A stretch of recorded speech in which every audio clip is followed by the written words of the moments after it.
Мұсылмандар расында да бірнеше топтарға бөлінді.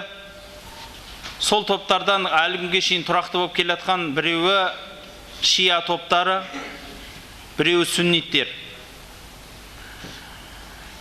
Басқа да майда топтар бар. Мысалы, қазіргі кездегі мынау Сирия жерінде соғысып жатқан халық бұл әхлі сүнна вал жамаа емес.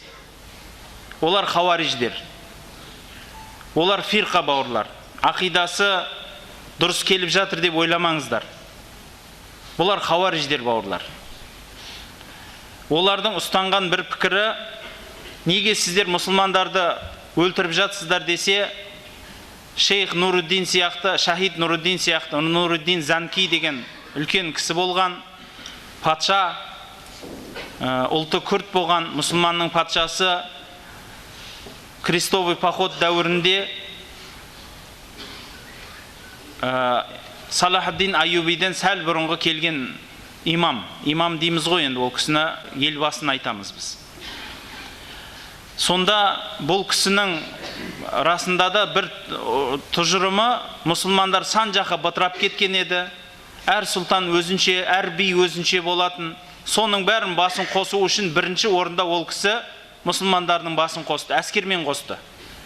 Біразын күшпенен қосты расында да. Сұлтандардың басын қағып, әскерлерді бір-біріне біріктірді. Мұсылмандар бір-біріне бір болғаннан кейін барып, ол кісі енді дүние салды.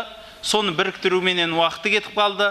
Крестоносттарменен соғысуға ол кісінің енді көптеген бір-екі жерлерде жолыққаны болмаса, көптеген іс әрекетінің барлығы мұсылмандарменен бірігу мақсатын болды. Сонан соң мұсылмандар бір болды деген кезінде Салахаддин Айюби келіп, ақида, ашария ақидасын жұрттың барлығына имамын бірдей қылып, крестоносттарға қарсы соғыс ашып, жеңді.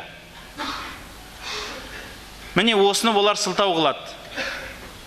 Мұсылманның патшасы солай істеген, мен де солай істеймін деп жан жақтағы мұсылмандардың бәрін қырып бара жатыр. Бірақ бауырлар, бұлардың ақидасы, ислам ақидасының ұстанып отқан әхлі сүнна вал жамаат ақидасына тура келмейді.